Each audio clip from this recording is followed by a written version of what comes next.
जिंदगी जीने के लिए एक महत्वपूर्ण तत्व है पानी।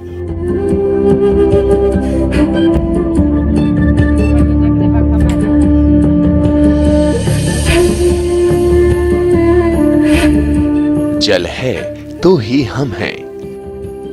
समय के साथ पानी से जुड़ी समस्याएं बढ़ी हैं, जिनमें जल प्रदूषण अहम है। पानी प्रकृति द्वारा दी गई अनमोल देन है और हमारे लिए बहुत ही जरूरी है।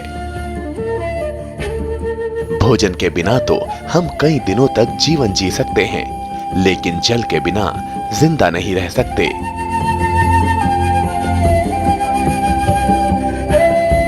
मनुष्य के साथ साथ पशु, पक्षी, पेड़ पौधे तथा अन्य जानवरों के लिए भी बेहद आवश्यक है। उनका जीवन भी जल पर निर्भर करता है। यहाँ तक कि मानव के शरीर का 2/3 हिस्सा पानी है। जल रोजमर्रा के कार्यों के लिए भी बहुत ज्यादा आवश्यक है। पानी पीना, नहाना, भोजन बनाना और कपड़े धोने के साथ साथ कृषि कार्य करने के लिए जल बहुत महत्वपूर्ण है। घर बनाने से लेकर मोटर गाड़ी चलाने तक सभी में जल की उपयोगिता जग जाहिर है। बड़े बड़े कल कारखाने और उद्योग धंधे भी पानी के बिना तरक्की कर ही नहीं सकते। पृथ्वी पर पानी का संतुलन वर्षा और वाष्पीकरण द्वारा होता है। दुनिया के क्षेत्रफल का लगभग 70% भाग जल से भरा हुआ है, परंतु पीने योग्य मीठा जल मात्र 3% है। शेष भाग खारा जल है। इसमें से भी मात्र 1% मीठे जल का ही सही मायनों में हम उपयोग कर पाते हैं।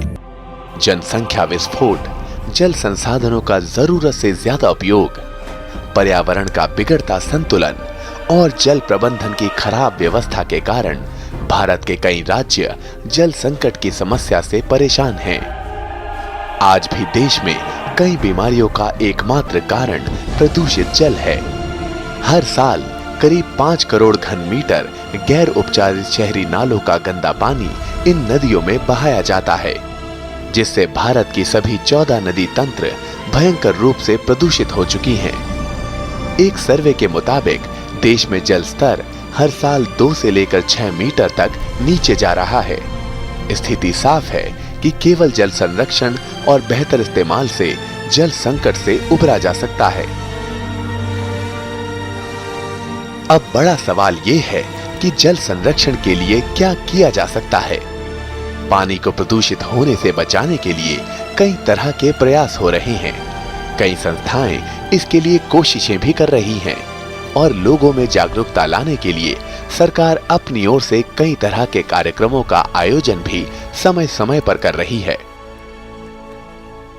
इन सब के बीच जरूरी है कुछ रचनात्मक सोच के साथ नई पहल करने की, कुछ ऐसा करने की जिससे जल प्रदूषण कम हो और फिर प्रदूषित जल को रिसाइकिल कर उसको उपयोगी भी बनाया जा सके। खराब और गंदे पानी को फिर से उपयोगी बनाकर हम जल संकट का कुछ हद तक ही सही बेहतरीन समाधान कर सकते हैं।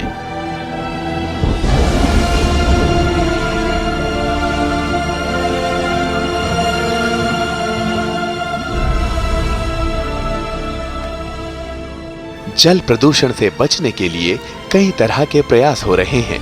इन्हीं कोशिशों के तहत दिल्ली विश्वविद्यालय के दयाल सिंह कॉलेज में एक वाटर ट्रीटमेंट प्लांट लगाया गया है, जिससे पानी को साफ सुथरा और प्रदूषण मुक्त बनाया जा रहा है। आइए देखते हैं क्या है पूरा प्रोजेक्ट। आधुनिक दौर में एक ओर जहां शिक्षा के स्तर में बड़ा बदलाव देखने को मिला है, वहीं विज्ञान विषय में छात्रों की दिलचस्पी भी बढ़ी है।